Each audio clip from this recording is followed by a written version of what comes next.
Hello viewers, welcome to filmi craft. நான் உங்கள் அருண். இந்த எபிசோட நம்ம பார்க்க போகிற படம் 2026 ஒரு மலையாளம் ட்ராமாவாக இப்போ ஜியோ ஹாட் ஸ்டார்லேயே ரீசெண்டாக தமிழ் டப்பிங்லேயே வெளியாகிருக்கிற வாழை 2 பயோபிக் ஆஃப் பில்லியன் ப்ரோஸ். இப்போ இந்த படத்துடைய கதை என்ன அப்படின்னு கேட்டிங்கன்னா, ஒரு ஹையர் செகண்டரி ஸ்கூலில் படிக்கக்கூடிய 4 பசங்க. ஸ்கூலில் படிக்கிற பசங்க அப்படின்னாலே என்ன மாதிரி அட்ராசிட்டி பண்ணுவாங்க அப்படிங்கிறது நமக்கு தெரிஞ்ச விஷயந்தான். அந்த வயசுக்கே உண்டான அந்த துடுக்குத்தனம், ஆட்டம் பாட்டம் கூத்து கும்மாளம் நக்கல் நையாண்டி அப்படின்னு சொல்லி சும்மா அட்ராசிட்டி பண்ணுறாங்க அந்த ஸ்கூலையே. சொல்லப்போனால் ஆக்சுவலாக அந்த 4 பேருடைய லைஃப் ஜேர்னி தான் இந்த படத்துடைய மொத்த கதையை. இந்த படத்தை விபின் தாஸ் எழுதி சவின் எஸ்ஏ அப்படிங்கிற ஒரு அறிமுக இயக்குனர் இயக்கியிருக்காப்புல. இந்த படம் 2024 வாழை பயோபிக் ஆஃப் பில்லியன் பாய்ஸ் அப்படின்னு சொல்லி ஒரு படம் வெளியாகி சக்க போடு போட்டுச்சு. மிகப்பெரிய ஹிட்டு அந்த படம். அதனுடைய சீக்குவலாக இப்போ வெளியாயிருக்கு. ஆனால் இப்போ அந்த படம் வெளியாச்சு, அதுக்கடுத்து இந்த படம் பார்ட் 2 வெளியாயிருக்கு இப்போ. அப்படிங்கும் போது நிச்சயமாக நமக்குள்ள ஒரு சந்தேகம் ஒன்று வரும். இப்போ அந்த பார்ட்டையும் பார்த்துட்டு தான் இந்த பார்ட்டை பார்க்கணுமா, இல்லை ஸ்டாண்டலோன் ஃபில்மாக இதை பார்க்கலாமா அப்படின்னு கேட்டிங்கன்னா, என்கிட்ட கேட்டால் நீங்கள் தனியாகவே பார்க்கலாங்க. ஸ்டாண்டலோன் ஃபில்மாகவே தாராளமாக இந்த படத்தை பார்க்கணும் அப்படின்னா பார்க்கலாம். இந்த படத்தை பொறுத்தளவுக்கு இது ஒரு clean slate Malayalam coming of age drama. அதுலேயும் ஃபர்ஸ்ட் ஆஃப் ஃபுல்லாக செம்ம ஃபன்னாக செட் அவுட் பண்ணிவிட்டு செகண்ட் ஆஃபை எமோஷனலாக செட் அவுட் பண்ணணும் அப்படின்னு சொல்லி தான் இந்த டீம் ட்ரை பண்ணியிருக்கு. பட் இப்படி ஜாலியாக, அதாவது ஒரு பக்கம் பயங்கர ஃபன்னாக, இன்னொரு பக்கம் எமோஷனலாக பல விஷயங்கள் இவங்க காட்சிகளாக கன்சியூவ் பண்ணி கொண்டு வந்திருந்தா கூடவே இந்த படத்தில் இன்பிட்வீனில் பல விஷயங்களை அட்ரஸ் பண்ணியிருக்காங்க. உதாரணத்துக்கு ஸ்கூலில் இருக்கக்கூடிய இந்த ட்ரக்ஸ் கலாச்சாரம்.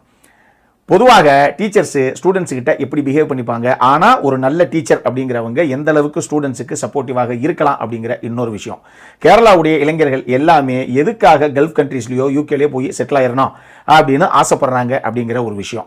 அப்படியே போய் இங்கே ஊருக்குள்ளே என் பையன் அங்கே கல்ஃபில் இருக்கான் தெரியுமில்ல அப்படின்னு இங்கே பெருமையாக சொல்லிக்கிட்டா கூட அங்கே போய் வேலை பார்க்குற அந்த பையனுடைய மனநிலைமையும் சரி, அவனுடைய வாழ்வியலும் சரி அங்கே எப்படி இருக்குது அப்படிங்கிற விஷயங்களை பற்றி பேசின ஒரு சில விஷயம்னு எக்கச்சக்கமான விஷயங்களை இப்படி ஜாலியாக போகக்கூடிய ஒரு ஸ்டோரிக்குள்ளேயே பல விஷயங்களை இந்த டீம் அட்ரஸும் பண்ணியிருக்கு.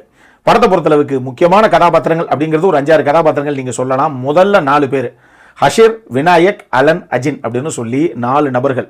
4 பேரும் அந்தந்த கதாபாத்திரமாக அப்படியே கனக்கச்சிதமாக நின்றுருக்காங்க அப்படின்னு தான் சொல்லணும். இது போக அஜு வர்கீஸ் ஆகட்டும், அல்ஃபோன்ஸ் புத்திரன் ஆகட்டும், விஜய் பாபு ஆகட்டும், இந்த 3 பேரும் அவங்கவுங்க எடுத்துக்கிட்ட கதாபாத்திரங்கள். ஆக்சுவலி சின்ன சின்ன கதாபாத்திரங்கள் தான், ஆனால் அந்தந்த கதாபாத்திரங்களுக்கு என்ன தேவையோ அதை கணக்கச்சிதமாக அவங்க ஸ்க்ரீனில் கொண்டு வந்திருக்காங்க. டெக்னிக்கலி டெஃபினட்டாக ஒரு வெல்மேட் ஃபிலிம் அப்படின்னு தான் நான் சொல்லுவேன்.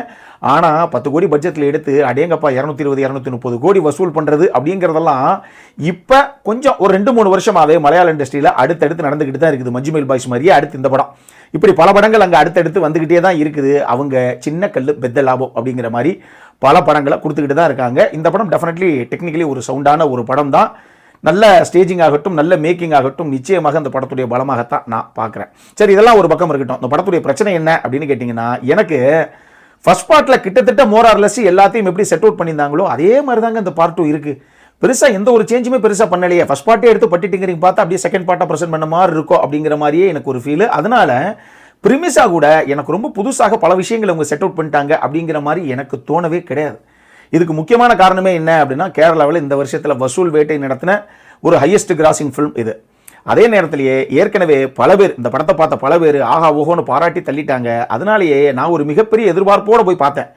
அந்த ஓவர் எக்ஸ்பெக்டேஷன் தான் எனக்கு இந்த மாதிரி ஒரு ஃபீலை விட்டுருச்சோ அப்படிங்கிற மாதிரி எனக்கு ஒரு ஃபீல். இது என்னுடைய பர்சனல் டேக்கு. எனக்கு ஒரு டீசெண்டான வாட்ச் தாங்க அப்படிங்கிற மாதிரி ஒரு ஃபீலை தான் இந்த படம் கொடுத்தது. இதுக்கு இன்னொரு முக்கியமான காரணம் என்ன அப்படின்னா, இந்த படத்துடைய செகண்ட் ஹாஃப், ஃபர்ஸ்ட் ஹாஃப் விடுங்க ஒரு மாதிரி ஃபன்னாக போயிடுது. வேறு செகண்ட் ஹாஃபை பொறுத்தளவுக்கு செகண்ட் ஹாஃபில் ஒரு சில விஷயங்கள் பயங்கர எமோஷனலாக கன்வே பண்ணணும் அப்படின்னு இவங்க நினச்சிருக்காங்க. பட் எனக்கு அதில் ஒரு சில விஷயங்கள் கொஞ்சம் பிரீச்சியாக போயிட்டாங்களோ அப்படிங்கிற மாதிரி ஃபீல் தான் எனக்கு வந்தது. ஒரு உண்மையை சொல்லணும் அப்படின்னா, இதே படம் இதே மாதிரி ஃபன்னான ஃபர்ஸ்ட் ஹாஃப், செகண்ட் ஹாஃப் இவ்வளோ எமோஷனலாக இந்த மாதிரி கொண்டு வந்திருந்தாங்க, அதுவும் தமிழ் படமாக அது எடுத்திருந்தாங்க அப்படின்னா நம்ம ஆளுங்க நிச்சயமாக அந்த படம் ஒரு கிரிஞ்சு படம் அப்படின்னு தான் சொல்லியிருப்பாங்க.